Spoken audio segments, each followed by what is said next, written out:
Assalamu alaikum wa rahmatullahi wa barakatuh. Masu kallon mu da sauraron mu muna muku fatan alheri tare da fatan kuna lafiya.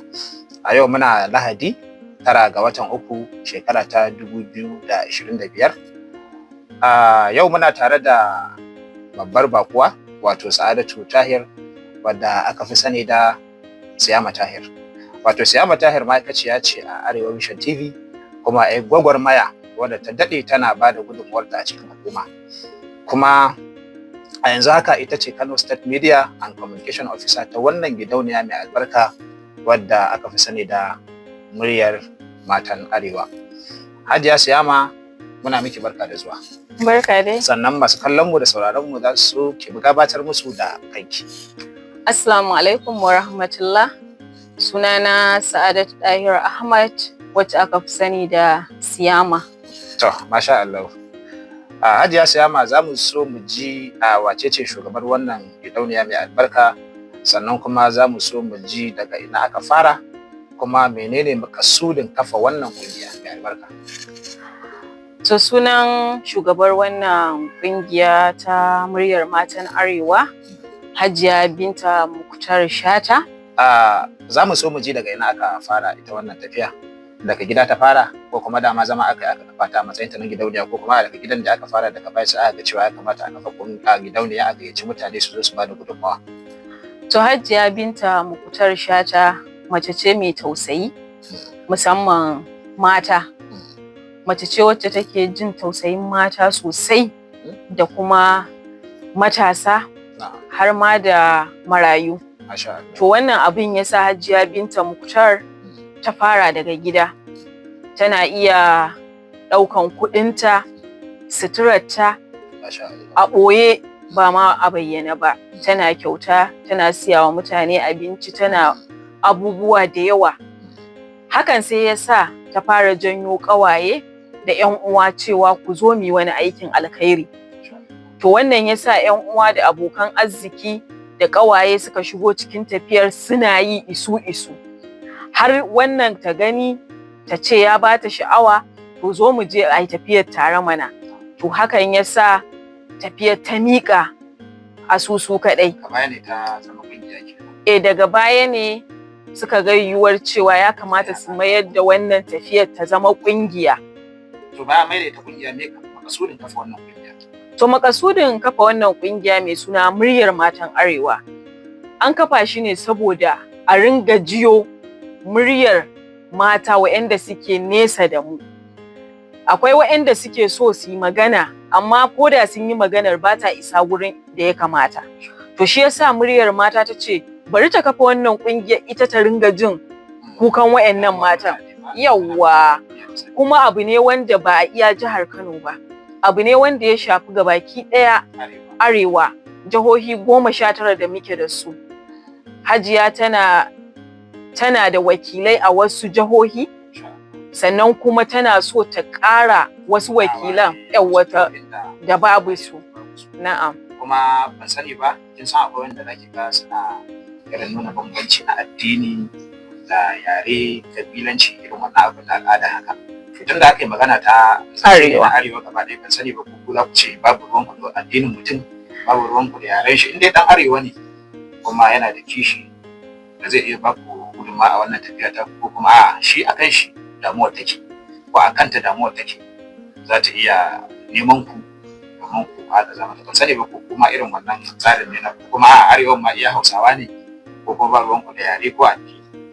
A gaskiya wannan ƙungiya ta muryar mata babu ruwanta da addini ko ƙabilanci. Gabaki ɗaya in dai ka kasance kai ɗan Arewa ne, ko musulmi, ko Kiristan, ko wani yare daban dai, ko ba ma guje, wannan ƙungiya a shirye take da ta ji kukansa kuma ta magance kukan shi. Kuma idan yana da wata gudumawa da zai iya bayarwa, wannan ƙungiya a shirye take da ta karɓe shi ya zo ya bayar da gudumawa, ko wane ne shi. Allah saka alheri. Abu na gaba da zan so in tambaye ki shine kamar yadda yake a kowace shekara tsawon sama da kamar karni guda kenan, ana keɓe rana kamar ta 8 ga watan Maris, kamar jiya kenan Asabar, a matsayin ranar mata ta duniya.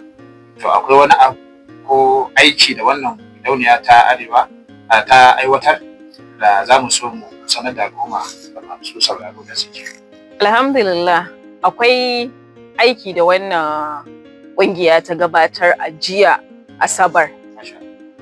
Wannan ƙungiya mai albarka a jiya ta je unguwar Durmin Iya, lokon mahauta wanda yake cikin jihar Kano, domin ganin wasu matasan 'yan mata domin ta zanta da su, ta ji matsaltsalinsu. Duk kuma akan rana ce ta ranar matan duniya, shi ya sa ta zaɓi wannan ranar domin ta yi wannan zantawa da wayannan matasan. To idan na fahimce ki, a zantawa da ake da matasan, bayan ta saurari korafe-korafen nasu, akwai wasu abubuwa da ta kudurci niyyar cewa za ta yi musu don magance wancan korafin, saboda za mu so masu kallon mu da sauraron mu su ji su wayannan matan wani korafi suka kawo muku, sannan kuma wani mataki wannan gidauniya ta kuma albarka ta kudurci niyyar cewa za ta ɗauka game da wannan korafi da matan da suka kawo. To, wayannan matasa gabaki ɗayansu marayu ne, kuma dama mu a cikin wannan tafiyar tamu muna da uwar marayu, wacce Hajiya Saudat, Allah ya bata lafiya, Allah ya inganta rayuwa. Mace ce mai tausayi da jin ƙai, duk inda ta ji an ce yau ga maraya, to burinta shine ta taimaki wannan marayar. To gabaki ɗaya wayannan matasan marayu ne, domin gaba ɗayansu kusan su 11 babu wacce take da uba. Duk sun rasa iyayensu, wasu ba su da uwa ba su da uba, wasu uban ne babu akwai uwar. To hakan yasa aka ji matsaltsalinsu, a cikin matsaltsalinsu akwai matsala ta rashin, idan aka ce maka yau baka da mahaifi, to dole fa akwai abin da ba za ka same shi ba. Dama mahaifi ne yake yi, sai kuma ya zamanto babu mahaifin.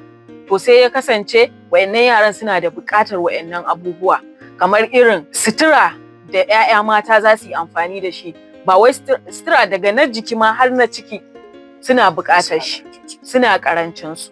To wannan ƙungiya, ko kuma in ce wannan shugaba ta wannan ƙungiya, Hajiya Binta Muktar Shata, ta yi alƙawarin cewa insha Allahu ta shiga cikin wannan matsalar tasu, ta zama uwa uba ga wayannan matasan 'yan matan, kuma in Allah yadda za ta kawo ƙarshen wayannan matsaltsalin nasu.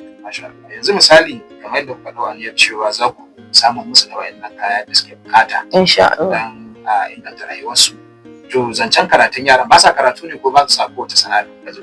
To a gaskiya da muka je mun samu akwai wayanda suka ce sun fara secondary school amma ba su ƙarashe ba ma, sun tsaya, akwai wayanda kuma sun gama. To don haka a take Hajiya ta yi musu alƙawarin cewa insha Allahu gaba ɗaya za su koma makaranta. To sana'a kuma ba?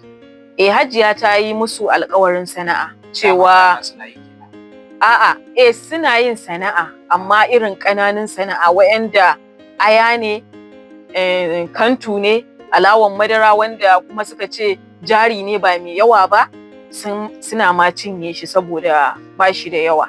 To don haka Hajiya ta yi alƙawarin cewa bayan sallah za ta zo ta koyar da su sana'a, wanda kuma idan ta koya musu za ta kai su inda za a sayi abin da ta koya musu, sannan kuma ta ba su jari.